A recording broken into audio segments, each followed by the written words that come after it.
Every day we tell you about wars and conflicts. In West Asia, in Ukraine, in Africa, we talk about tensions building elsewhere. Tonight we'll tell you who is winning all these wars. The Americans.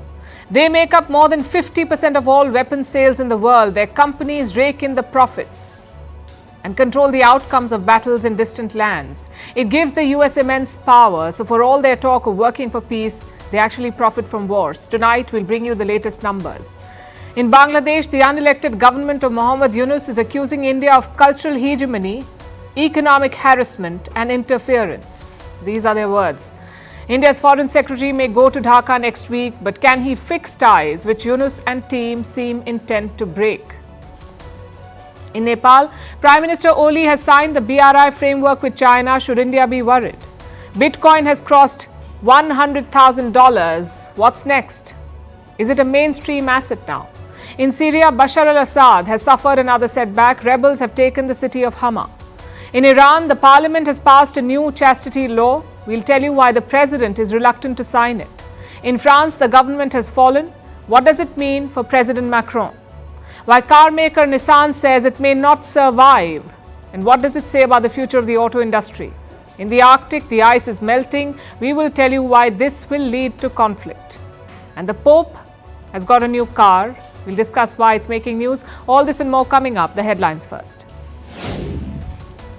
Qatar is reportedly back in its role as a mediator for the Gaza war. The move comes as Donald Trump pushes for a ceasefire ahead of his inauguration. Qatar has mediated for months between Israel and Hamas. The talks did not lead to a lasting ceasefire or release of hostages.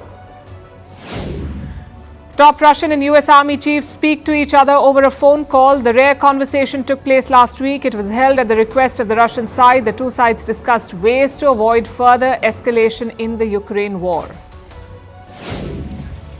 Devendra Fadnavis takes oath as the Chief Minister of Maharashtra. He belongs to Prime Minister Narendra Modi's Bharatiya Janata Party. The BJP-led alliance swept the assembly elections in a landslide. This is Fadnavis's third stint as the Chief Minister of India's richest state. US chip giant Nvidia continues its South Asia push, signs a new deal to establish an AI center in Vietnam. CEO Jensen Huang meets the country's Prime Minister in Hanoi. Ahead of this, he was in Bangkok, signing deals to develop Thailand's AI infrastructure. And the UK bans daytime TV advertisements for junk food. Ads cannot show fast food, sugary drinks, or even breakfast cereals. These advertisements can only be aired after 9 p.m. The move aims to combat rising child obesity rates in the country.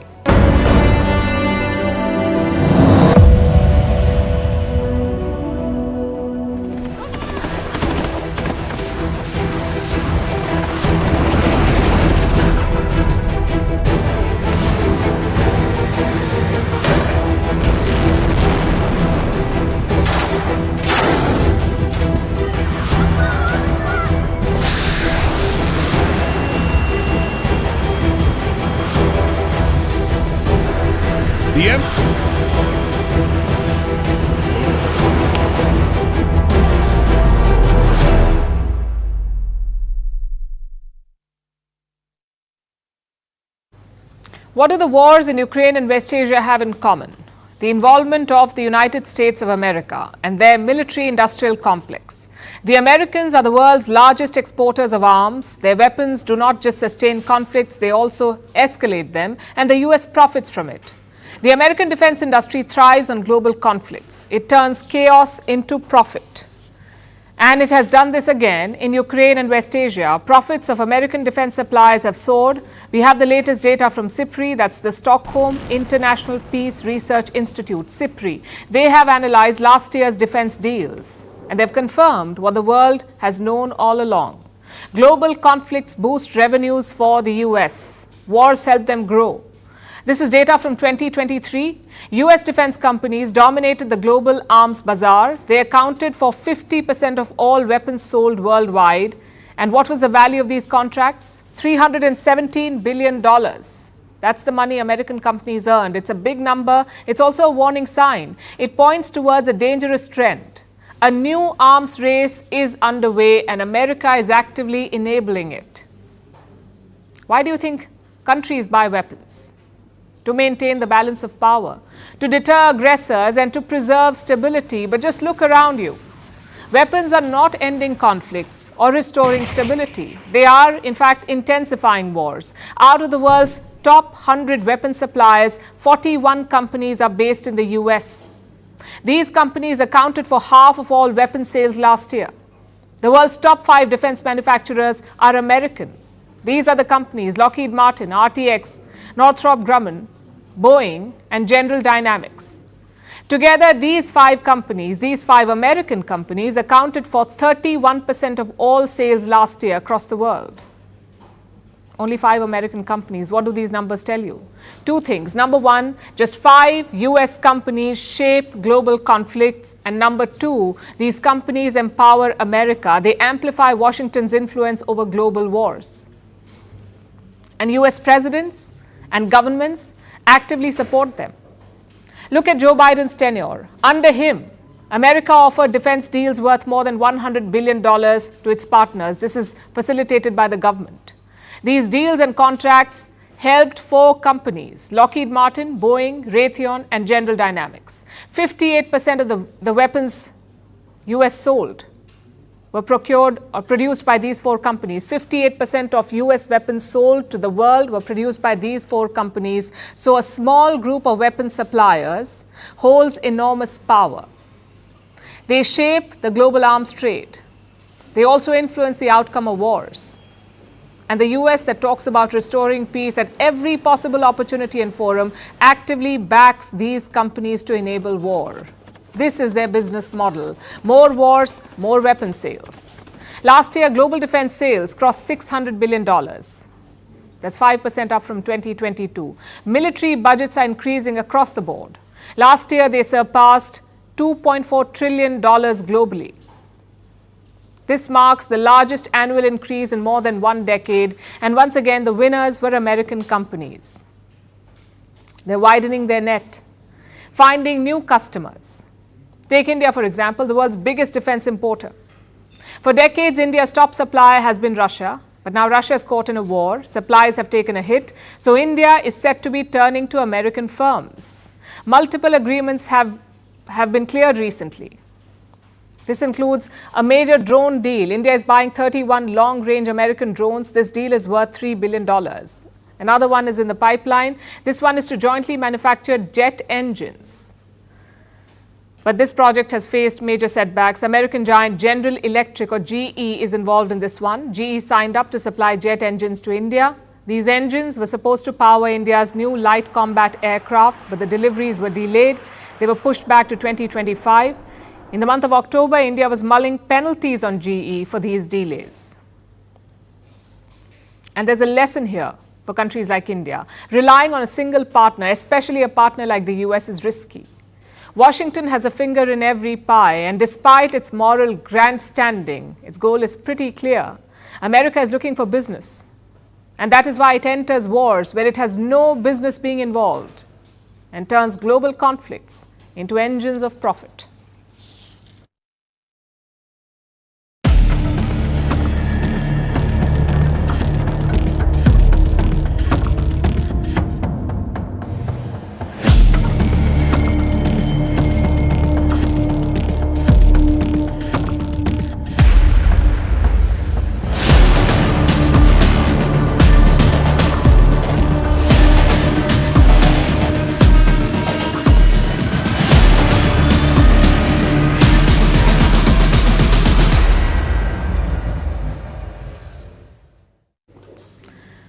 Dhaka is set to host an important guest, the Foreign Secretary of India, Vikram Misri. Reports say he will visit Bangladesh next week, and his trip comes at a very important time. Ties are going downhill. Minorities are under attack in Bangladesh, diplomatic missions are being vandalized, and national flags are being insulted. I know we build up to a lot of trips, but this one is truly make or break. It's a great chance for Dhaka to acknowledge India's concerns to reset this important relationship. Now, we haven't heard from New Delhi yet, but Dhaka has confirmed the trip. Mohammad Yunus's spokesperson says he's looking forward to hosting Vikram Misri. He has also expressed hope that ties would improve. We are looking forward to the meeting of the visit of the Indian Foreign Secretary. Both the foreign secretaries are going to talk issues of mutual interest, and we hope these meetings are going to help deepen ties between the two neighbors. The visit is expected to start on December 10th. Chances are the Foreign Secretary will meet his counterpart, and the agenda is expected to be broad. There are visa issues to discuss, security concerns for minorities, border and trade disputes, and of course, the most contentious one, the issue of Sheikh Hasina's stay in New Delhi. If confirmed, this would be the first high-ranking trip to Dhaka. Yunus has been in power since August, but we haven't seen official trips from either side. This would be the first one. So what should we expect? Frankly, don't expect major deals or breakthroughs. Instead, look for small, encouraging signals, whether it's in joint statements or the temperature of the meetings or even the courtesy extended to the Foreign Secretary of India. It's all about judging the intent from Dhaka. And so far, we have to say it's not been good. On Wednesday, Mohammad Yunus convened an all-party meeting. Well, all parties minus Sheikh Hasina's Awami League. And in this almost all-party meeting, they discussed Dhaka's policy towards India. Look at what the regime spokesperson said afterwards. I'm quoting. The meeting condemned India's attempts to establish cultural hegemony over Bangladesh and its economic harassment of our country. It also condemned India's attempts to interfere in Bangladesh's internal affairs. Cultural hegemony and economic harassment. That's a very strong allegation to make, especially without evidence. And what interference is he talking about? Interference from India. What is he talking about? India never criticized the formation of the interim government, even though it was unconstitutional. Nor did India question the legal attacks on Sheikh Hasina and her allies. India only commented when minorities were attacked. Surely Dhaka must understand that. The problem here is that this regime of Mohammad Yunus is insecure about its position. Hence this obsession with Sheikh Hasina and this fear of Indian meddling. We've heard that from some of Yunus's ministers. One of them said that India must fully acknowledge the takeover in August. A news flash, India has. Prime Minister Modi personally congratulated Mohammad Yunus. What more does Dhaka want in terms of acknowledgement? Even at yesterday's all-party meeting, this was an issue. Listen to what one of the leaders said. We feel that a certain quarter in India, that was the main supporter of the Sheikh Hasina government, is unable to come to terms with the changes that have taken place in Bangladesh. Again, that's not the case. India has been respectful of Bangladesh's internal politics. But we must say that respect was not mutual, which is when the Indian public opinion turned, when Hindus were attacked by mobs, when temples were vandalized, and when the Indian flag was insulted. Today we saw another incident. A leader of the Bangladesh Nationalist Party called for a boycott of Indian goods. He also burnt his wife's Indian-made sari. Do you know why? Because of the attack on Dhaka's mission in Tripura. Yes, that attack was wrong, but India has already condemned it. India has also arrested a number of people involved, which is very different from Dhaka's response to India's concerns. And that is why India has started becoming vocal. That is also why Sheikh Hasina has joined in. She was silent for almost 4 months. Then in December, she suddenly found her voice. Last week, Hasina addressed her supporters virtually. She said that there was a plot to kill her family, and she accused Mohammad Yunus of genocide. Today, I am being accused of genocide. In reality, Yunus has been involved in genocide in a meticulously designed manner. Hindus, Buddhists, Christians, no one has been spared. 11 churches have been razed. Temples and Buddhist shrines have been broken. What is this persecution of minorities for? Why are they being ruthlessly persecuted and attacked? Chances are she had India's support in doing this. It's hard to imagine her speaking out without New Delhi's approval while she's on Indian soil. And frankly, it makes sense. Because there is pressure on the government of India too. Hindu groups are holding massive rallies in India. Opposition parties are asking questions. Trade groups are halting exports. So you cannot ignore the sentiment for too long.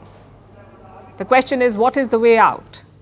Well, Yunus must realize that India is not his enemy. Yes, Sheikh Hasina's ouster was a setback, but that does not mean that New Delhi is plotting against him. It has concerns as a good neighbor and as a responsible regional power. If Yunus understands that, half the battle is won. But for that, he will have to take off his blinkers.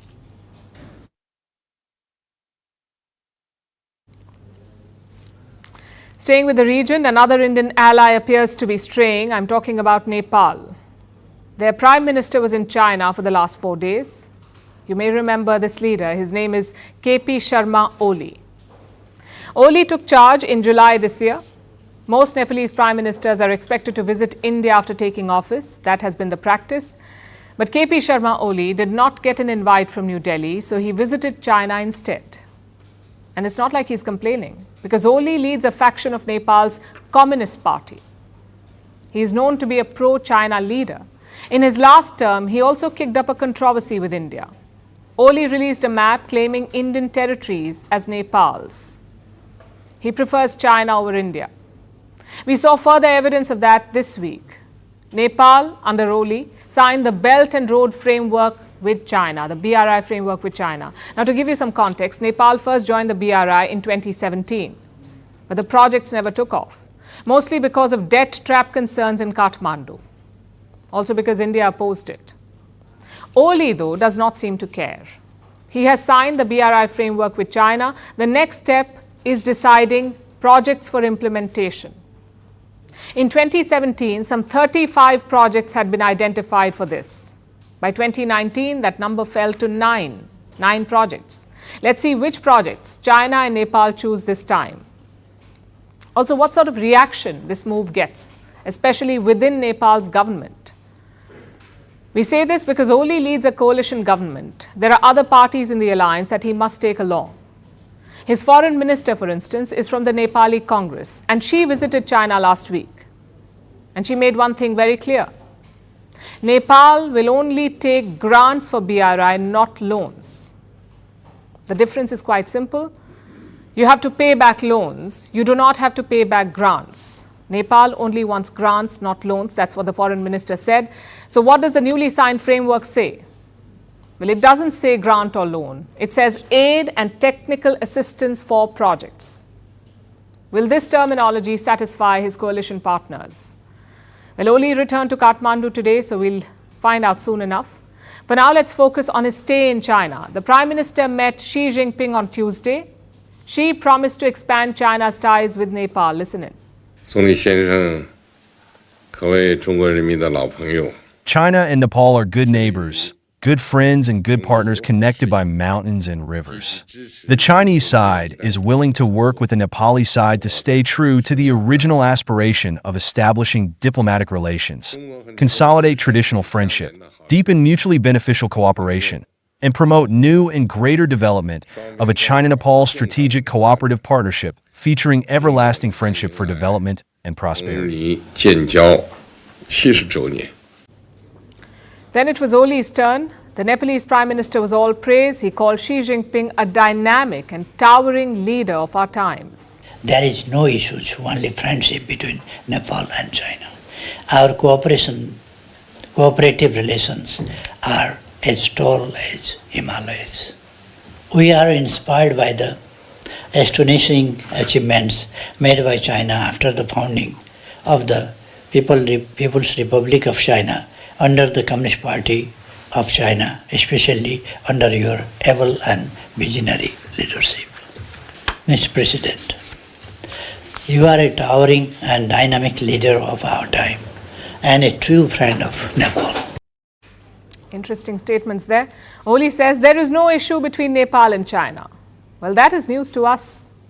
Because look at this report from 2022. Nepal's official documents accuse China of encroaching into their territory. Not a biggie though, just casual Chinese expansionism. Apparently, it does not qualify as an issue for Prime Minister Oli.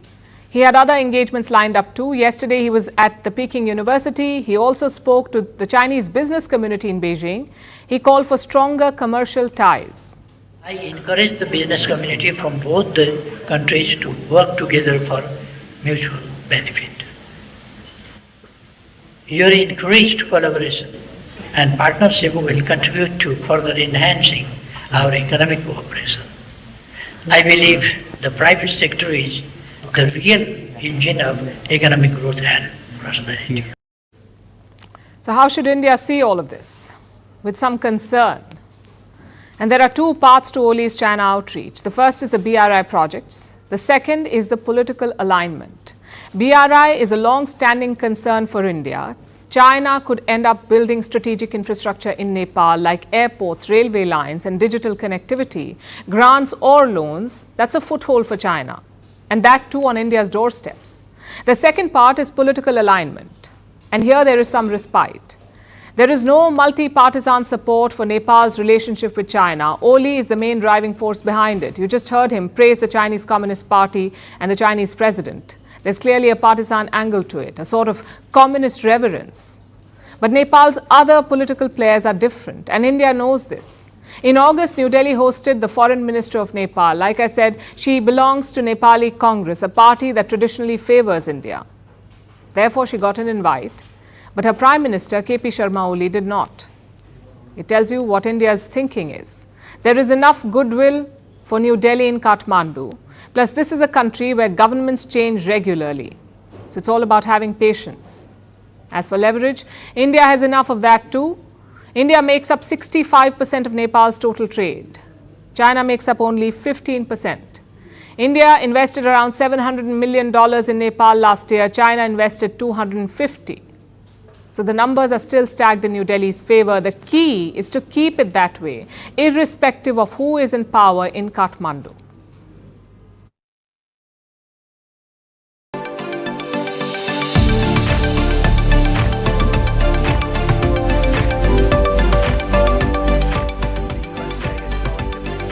Bitcoiners, thank you very much. Hello, it's good to be with you.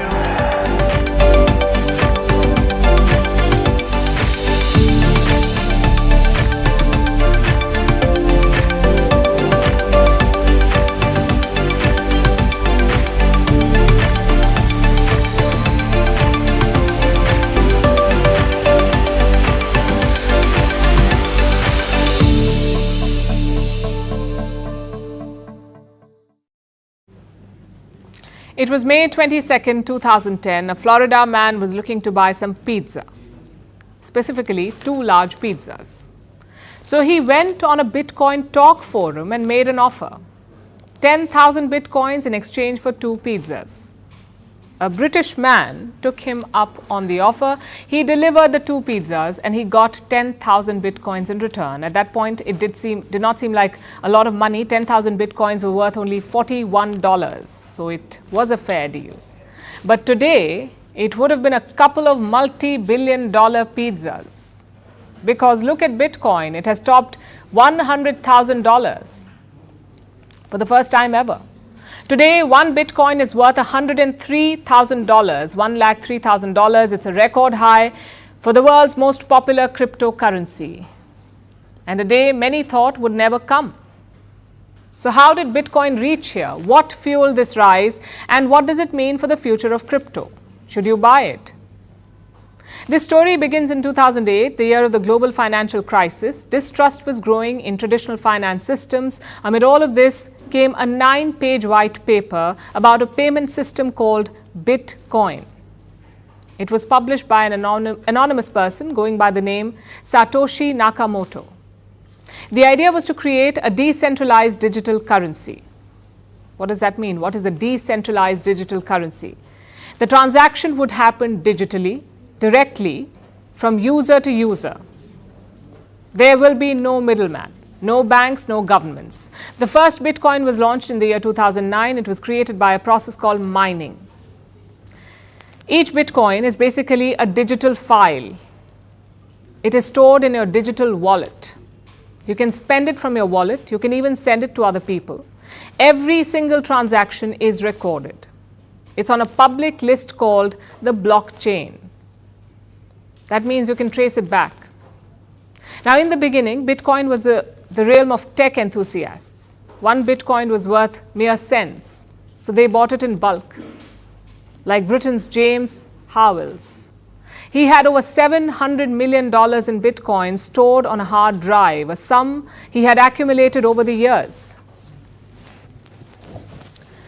He could have minted millions, except his partner threw the bag in which this drive was kept. She discarded it in a rubbish dump. Howells tried to get it back, but he could not. His fortune literally went in the dumps. Bitcoin itself had a better trajectory, though. There were some highs in 2021, but then came a drastic slump. 2022 and 2023 were bad years for Bitcoin. In November 2022, one Bitcoin was equal to just $16,000. And that's because of FTX, one of the largest crypto exchanges in the world. FTX collapsed in 2022. Its founder, Sam Bankman-Fried, was arrested. He was found guilty of fraud, and that impacted Bitcoin's popularity. But this has been a good year so far, 2024. On the 1st of January this year, Bitcoin was worth $43,000. Today it is worth $103,000. That's a rise of over 130%. Most of it was fueled by just one election. Donald Trump won the White House and he promised a pro-crypto approach. He has vowed to make the US the crypto capital of the world. Yesterday, Trump made an announcement. Paul Atkins was his pick to lead the SEC, the Securities and Exchange Commission. It is the US market regulator. Atkins will lead it. He is pro-crypto. He does not support regulations for the asset, and that has sent Bitcoin surging. It crossed the $100,000 mark. If crypto is going to define the future, I want to be mined, minted, and made in the USA. It's going to be. It's not going to be made anywhere else. And if Bitcoin is going to the moon, as we say, it's going to the moon, I want America to be the nation that leads the way. And that's what's going to happen. There were watch parties and celebrations across the globe. And this rally raises a question: is Bitcoin a mainstream asset now? Countries are embracing it like never before. El Salvador has made Bitcoin legal tender. Dubai has created crypto economic zones. Japan has recognized it as legitimate property. So there is excitement. But excitement alone cannot change the rules. Right now, there are two big problems here. Number one is regulation. How do you control something that was designed to be uncontrollable? It's a problem that governments worldwide are facing. Some have banned crypto outright, like China and Saudi Arabia. Others are trying to find a middle path, like a Bitcoin ETF. ETF stands for Exchange Traded Funds. It's like owning a Bitcoin, but through a surrogate. Plus, it is traded on traditional exchanges. So that minimizes the risk. I think most governments now understand that adoption is happening regardless. It's better to regulate the industry instead of trying to fight against it. The second problem is volatility. Bitcoin may be $103,000 today, but tomorrow it can crash. It can be back to $10,000 or $12,000. And there's nothing you can do to prevent it. You can say this for any stock. But cryptocurrency is especially volatile. It is heavily influenced by speculative trading and given to sharp price swings, which is never good. And this brings us to the biggest question: should you buy it? Well, if you're in India, do know that crypto is not legal tender here, plus it is taxed 30% on all profits. That is the tax. Also, as things stand today, Bitcoin operates more like the Wild West of finance, full of opportunities, yet also fraught with risks. So the missing piece in this puzzle is global regulation, without which Bitcoin will struggle to become mainstream.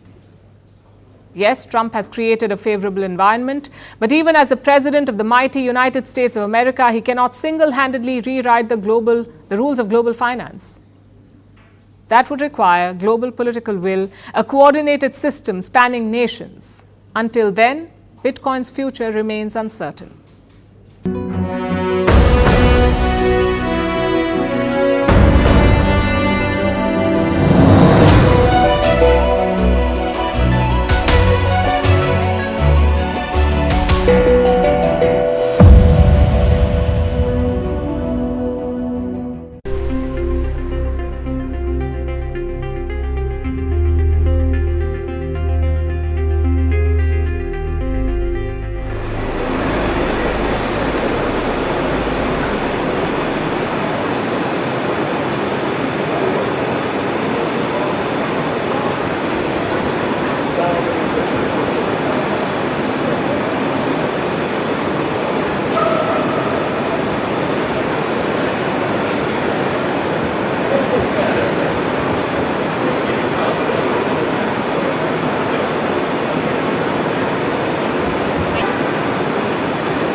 before. I know it's not here.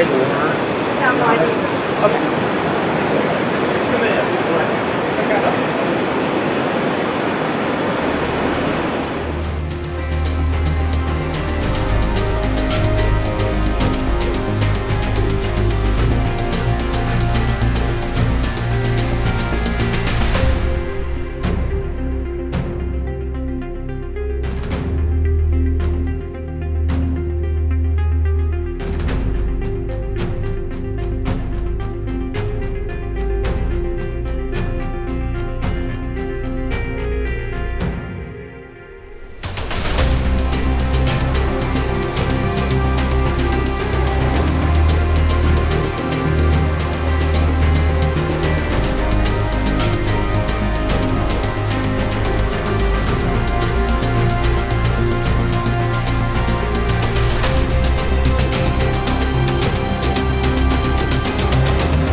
Over just a little bit before. I know it's not here. Okay. 2 minutes.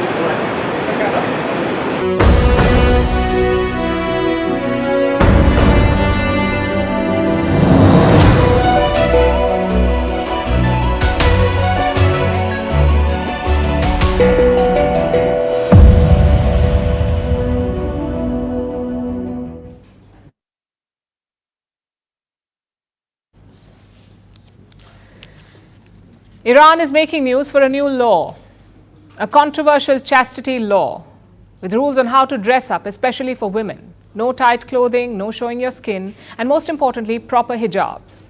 This law has been passed by the Iranian parliament. It needs the president's approval to come into effect. And here's the plot twist. The president is not very keen on it. That's President Masoud Pezeshkian.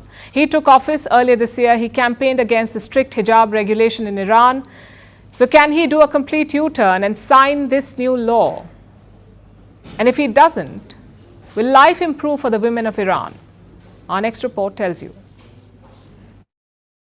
Mahsa Amini. It's a name that became a war cry in Iran. In 2022, she died at the hands of Iran's morality police. Her crime? Not wearing a headscarf or hijab. In 2022, Iran's streets were full of protesters. They chanted her name, they called for justice, they clashed with the police. Many called it the Second Iranian Revolution. It's been 2 years since that second revolution, yet nothing in Iran has changed. Today, Iran's parliament has passed a new chastity law. The new rules define improper dressing, and the law lists out the punishment for those who violate it.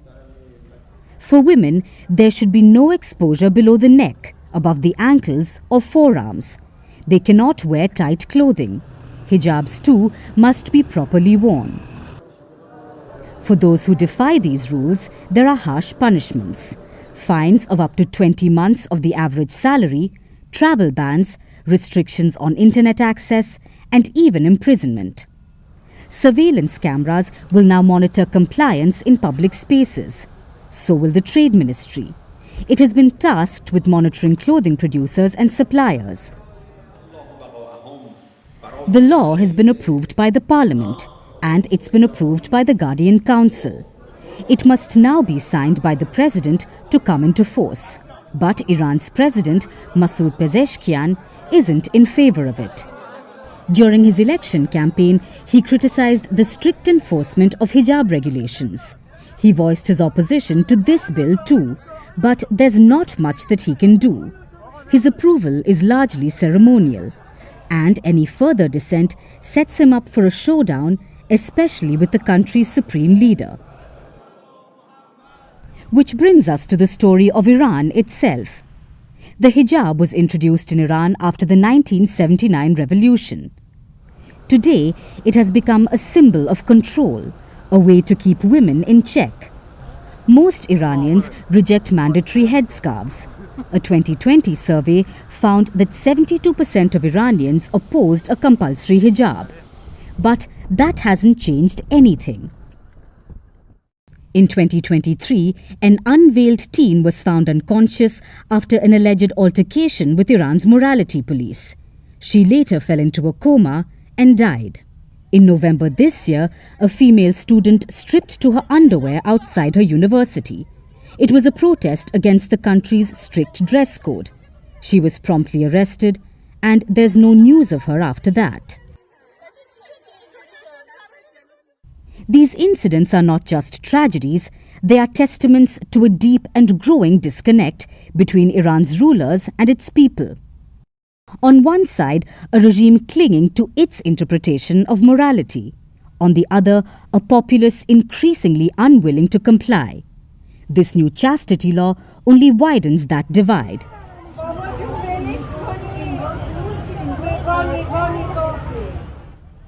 Each confrontation fuels the fire of dissent. Every arrest adds to the chorus demanding change. The question is, how long can this cycle continue before it reaches a breaking point? The world may watch from the sidelines, carrying headlines or holding vigils for women like Mahsa Amini. But beyond that, they have very little to offer to the women of Iran, for whom this is not just a fight for rights, it's a fight for survival.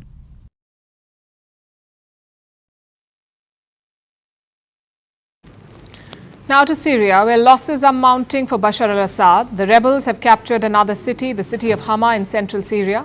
Assad's forces have retreated from Hama. It's yet another blow for the Syrian president. For almost 8 days now, Assad and his troops have been trying to neutralize a significant threat. The rebels mounted a lightning offensive. They've taken control of multiple cities. It started with Aleppo, which is Syria's second largest city. The rebels seized this city, Aleppo, on the 1st of December, and now Hama has fallen, setting the stage for a bigger offensive. To understand why, look at the map. Look at where Hama is located, right in the middle of Aleppo and Damascus. Damascus is the capital of Syria, and the road to Damascus lies through Hama. That's what makes it strategically crucial. Damascus is the stronghold of Bashar al-Assad. The rebels are eyeing it now. Until recently, an assault on Damascus seemed like a far-fetched idea, but not anymore. The rebels have an upper hand, and their defense supplies have got a boost. Today, they took control of a military base near Hama.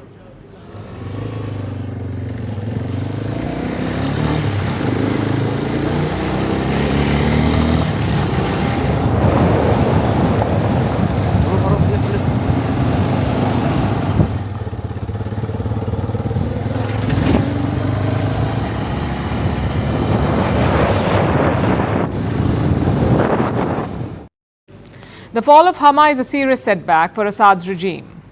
He's been at war with rebels for 13 years now. The civil war began in 2011 with an uprising against the Assad regime. It was during the Arab Spring. Hama was one of the cities where the protests began. Back then, these were peaceful protests, but Assad responded with brutal force. 3 years later, in 2014, the ISIS reared its head. A terror group, the Islamic State, wanted to set up a caliphate in the region. Their attacks plunged Syria into deeper chaos. International powers entered the picture. They entered the civil war in Syria. The ISIS was defeated in 2019. But 5 years later, a splinter group of the Al-Qaeda has hit back. They are better organized, better equipped. The group is called the HTS, the Hayat Tahrir al-Sham. They are spearheading the offensive against Assad with help from other opposition groups. They have exposed Assad's forces. It appears that Syrian troops are not even putting up a fight. Today, they simply bailed on Hama. The Syrian army announced the withdrawal themselves. Their statement is on your screen. Why did they withdraw from Hama? Apparently, and I'm quoting, to preserve civilian lives and prevent urban combat. It's a bit rich coming from a force that committed unspeakable atrocities on the Syrian people. The fact is, Assad's army is demoralized. Reports say they're now spreading rumors, claiming gains in territories that they have lost, all in a bid to boost the morale of soldiers. Assad is doing his bit too. In the middle of this conflict, the president has announced a salary hike for soldiers, a 50% salary hike. President Assad clearly is on the back foot, but it would be wrong to write him off. He has powerful supporters like Russia.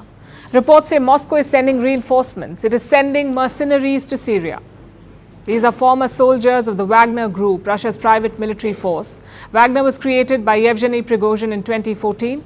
He was a former confidant of Russian President Vladimir Putin. Prigozhin died last year in a plane crash. This was after he led a mutiny against the Russian state. It was widely speculated that the Kremlin was behind his death. Prigozhin and Putin had a falling out over the war in Ukraine. Russia has denied all these reports, but after Prigozhin's death, Moscow took control of the Wagner soldiers. Some of its mercenaries were absorbed into the Russian forces, and now some of them are being sent to Syria to fight for Assad. Russian planes are already targeting rebels here, and now it will be Russian troops. All of this points to an escalation. The fighting in Syria is set to intensify. Assad is counting on allies like Russia and Iran. But remember, both Russia and Iran are mired in conflicts of their own. So we'll have to wait and see how far they will go to save Assad.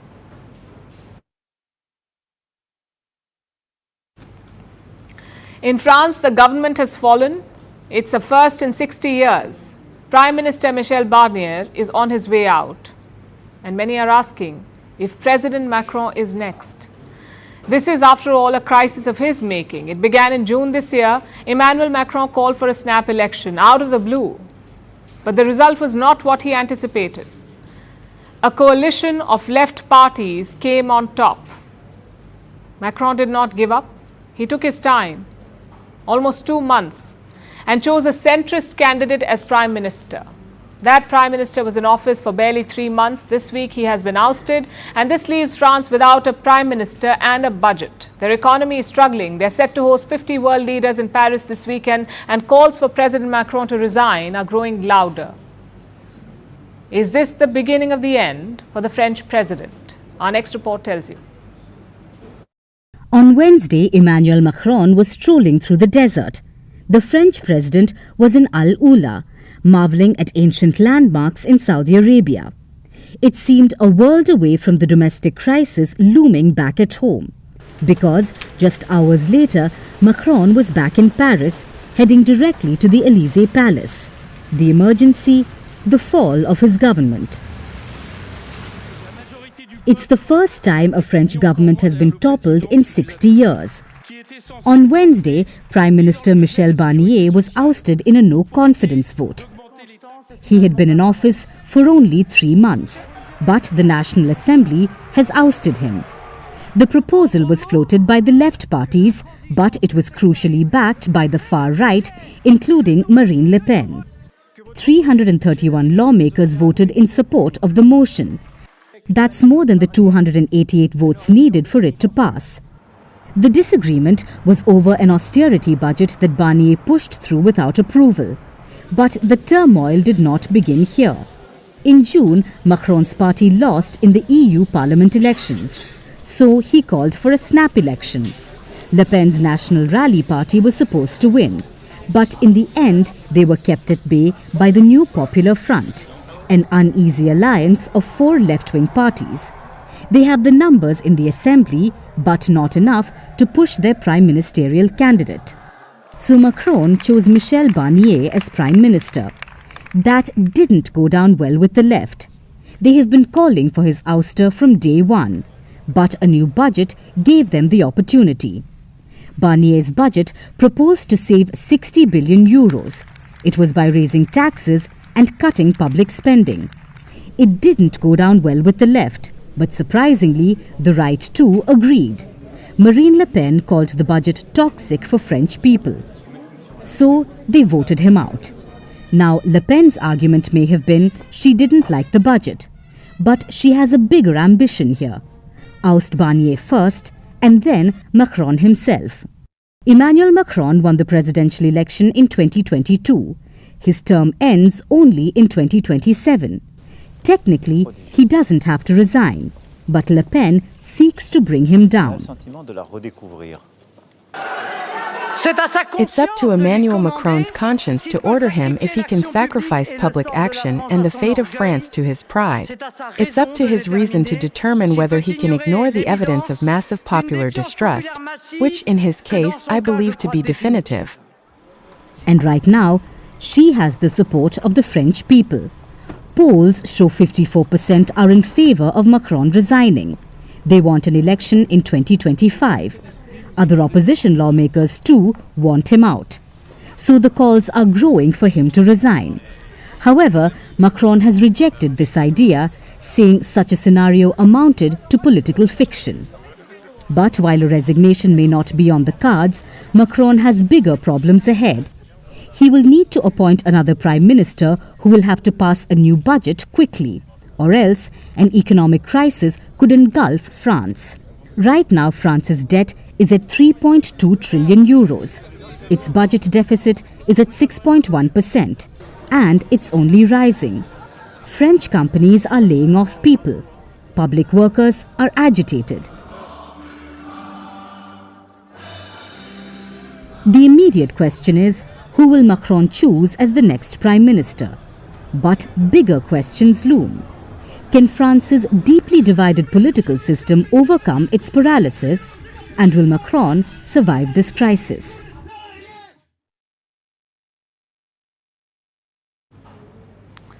Now let's talk about the Arctic, the northernmost region of the Earth, home to polar bears, seals and walruses.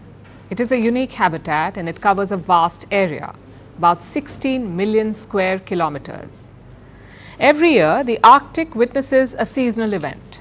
Winter comes and layers of frozen seawater build up. This forms a thick ice cap. It peaks in March. About 3 months later, summer comes and the ice begins to melt. Finally, by September, it is gone. Now, this is a natural process and it has been this way for thousands of years. But in recent decades, this event has changed dramatically thanks to climate change. It is warming the world, including the Arctic. Its sea ice is declining by more than 12% every decade. That's about 80,000 square kilometers of ice, roughly the same size as Austria or the Czech Republic. That's how much ice the Arctic is losing every decade. So this white wonderland is quickly turning blue. In fact, this ominous milestone is coming sooner than expected. An alarming new report is out. It says that the Arctic will have its first ice-free day in 2027. This is unprecedented. When winter comes, some ice will return, but this pattern wouldn't continue for long. Within the next 2 decades, the Arctic will be completely ice-free, and the world will witness the demise of this frigid pole. Scientists say this is inevitable. So what does it mean for us? An ice-free Arctic, what does it mean? To answer this, let's first understand the climate emergency here. The sun never sets in the Arctic during summer. It is constantly heating the region. But the ice reflects the sunlight into space, and it acts as a great heat shield for the planet. But this ice is depleting. 90% of the old Arctic ice is gone. What we have today, what we have now, is ice that is 5 or more years old, plus new ice is declining every year. In its place, there is more ocean. And ocean does not reflect sunlight. It absorbs. And it creates a vicious spiral of heating. Less ice means more heating and more ice melting. This is speeding up global warming. And it is warming the Arctic even faster, about 4 times faster than the rest of the world. This means more climate disasters, a fragile ecosystem, vanishing habitat, and brewing geopolitical tension. Today, if we were to ask you which regions pose the biggest foreign policy challenges. You may say China or Russia, but believe it or not, soon it will be the Arctic. Look at the 8 Arctic states. They are part of the Arctic Council. They have long collaborated on scientific research. But after the war in Ukraine, their meetings have reduced. Cooperation with Russia has taken a hit, and this has hampered progress on the Arctic emergency. It has turbocharged militarization in the region. Russia represents 53% of the Arctic coastline. All the other Arctic states are part of NATO, the North Atlantic Treaty Organization. So it's Russia plus NATO here. And all of these countries have Arctic ambitions. As the ice melts, NATO borders are expanding, and Moscow fears encirclement. This could lead to future conflict. So nations are jockeying for political influence here and economic position as well. That's the other dimension. You see, international waters do not have any jurisdiction. It's like first come, first serve, and everyone wants in. Not only the Arctic nations, even countries like India and China. As the ice melts, new routes are opening up. These new routes are cutting down travel time for ships. They're connecting East Asia to Europe and North America. Plus, this Arctic region is rich in oil, gas, and minerals. So more accessibility will lead to more commercial exploitation. Long story short, a melting Arctic is not one issue. It affects every facet of life. Scientists say we can delay it if we cut carbon emissions dramatically. That is a small window of hope. But let's face it, it is unlikely to happen, because when politicians look through that window, they see more Arctic treasure, more power, more money. They rarely see a planet in crisis.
Over just a little bit before. I know it's not here.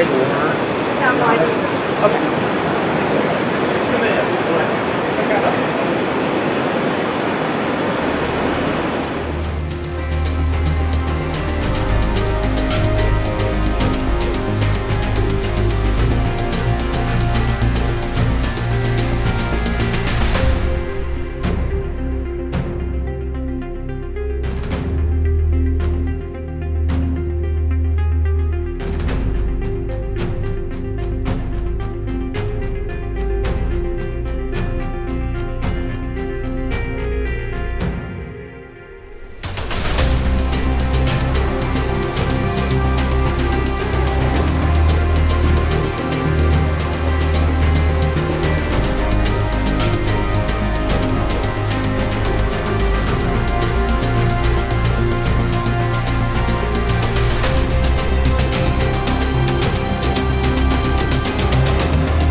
So